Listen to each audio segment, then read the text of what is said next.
Halo semuanya, selamat datang di channel Laypar Lins. Pada video kali ini, Lay akan berbagi ilmu seputar PPh Pasal 4 Ayat 2. Namun sebelum itu perlu teman-teman ketahui bahwa pada video kali ini kita akan langsung ke prakteknya ya teman-teman semuanya. Jadi di sini nggak ada teori-teorian lagi, langsung kita ke praktek, ke contoh kasus. Pengisian kertas kerja sampai nanti pengisian bukti potong, daftar bukti potong, hingga SPT teman-teman semuanya. Namun mungkin tidak akan jadi dalam satu video ini ya, mungkin akan ada beberapa part nanti supaya videonya juga tidak terlalu panjang. Oke, langsung saja kita mulai kasusnya, yaitu di sini ada PT Hosea yang beralamat di Jalan Menteng, Jakarta Selatan dan memiliki NPWP sekian-sekian selama bulan Juli 2019 melakukan transaksi PPh pasal 4 ayat 2 sebagai berikut. Yang pertama, bunga deposito. Pada tanggal 1 Juli, membayar bunga deposito kepada PT Lois yang beralamat di Jalan Anu dengan NPWP sekian-sekian sebesar 112 juta rupiah.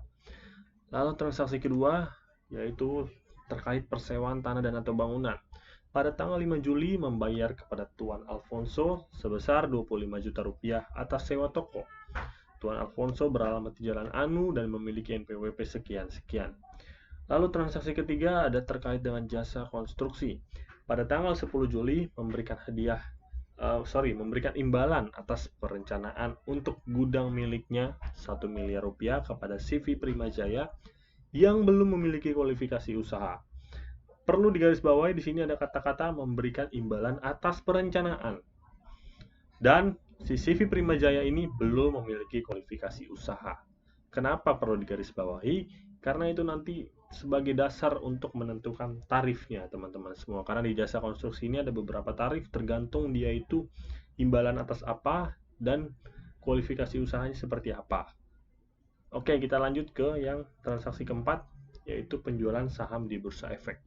Pada tanggal 17 Juli menjual 400 lembar saham yang dimilikinya dengan nilai par 350.000 di BEI kepada PT Cavani yang beralamat di Jalan Anu dengan NPWP sekian-sekian seharga 370.000 per lembar.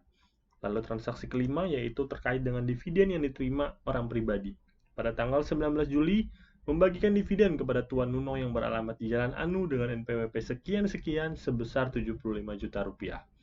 Dan transaksi keenam yaitu bunga simpanan koperasi. Pada tanggal 21 Juli, Koperasi Hosea membayarkan bunga simpanan sebesar 350.000 kepada Tuan Dev yang beralamat di Jalan Anu dengan NPWP sekian-sekian. Lalu yang transaksi ketujuh yang terakhir di video kali ini yaitu hadiah undian. Pada tanggal 23 Juli memberikan hadiah berupa uang tunai kepada Tuan Glesner yang beralamat di Jalan Anu dengan NPWP sekian-sekian sebesar 100 juta rupiah. Oke, kita sudah melihat kasusnya ya. Jadi ini tuh di sini kasusnya itu antara PT Hosea dengan perusahaan lain. Jadi satu PT dengan 7 PT lainnya. Sekarang kita masuk ke kertas kerja atau pembahasannya. Oke, yang pertama, bunga deposito. PPh terutangnya, seperti yang kita ketahui, bunga deposito itu tarifnya 20%. Maka PPh terutangnya 20% dikali dengan 112 juta. Hasilnya 22.400.000 rupiah. Dipotong, disetor, dan dilapor oleh PT Hosea selaku pemberi penghasilan. Jadi perlu diingat, yang memotong itu yang memberikan penghasilan dan yang dipotong yang menerima penghasilan. Dan batas setor lapornya 10-20 bulan berikutnya, atau dalam kasus ini 10 Agustus 2019 dan 20 Agustus 2019. Yang kedua yaitu persewaan tanah dan atau bangunan. Tarifnya 10%. Maka PPh terutangnya 10% dikali dengan 25 juta rupiah, yaitu 2.500.000 rupiah. Sama, dipotong setor dan dilapor oleh PT Hosea, dan setor lapornya batasnya juga 10-20. Yang ketiga, yaitu jasa konstruksi. PPh terutangnya, nah ini tadi, yang kita garis bawahi, dia itu kan imbalan atas perencanaan, dan belum memiliki kualifikasi usaha. Maka tarif yang digunakan adalah 6% dikali dengan 1 miliar rupiah, hasilnya 60 juta rupiah. Sama juga dipotong, disetor dan dilapor oleh PT Hosea, dan batas setor lapornya juga masih sama 10-20 bulan berikutnya. Transaksi keempat, penjualan saham di Bursa Efek.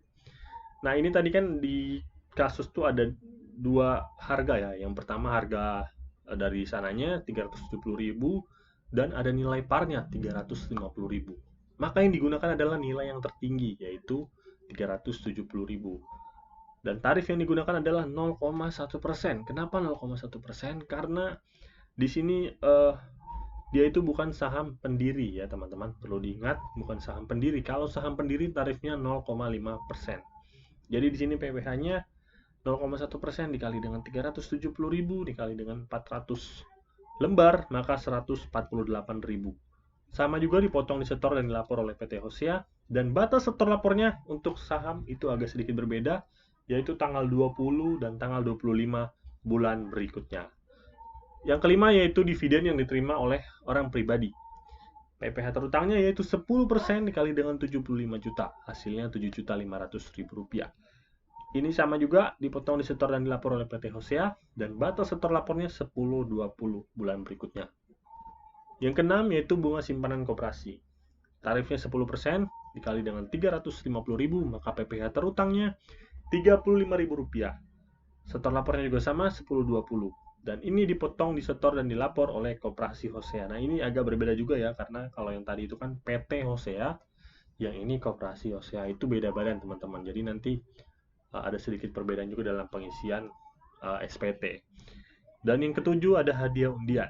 PPh terutangnya yaitu tarifnya 25% dikali dengan 100 juta, hasilnya 25 juta rupiah. Dipotong, disetor, dan dilapor oleh PT Hosea, dan batas setor lapornya 10-20 bulan berikutnya.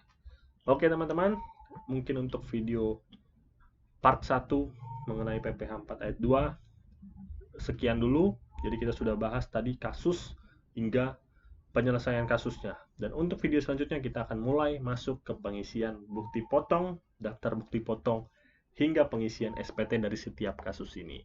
Oke, sampai jumpa di video berikutnya. Terima kasih sudah menonton.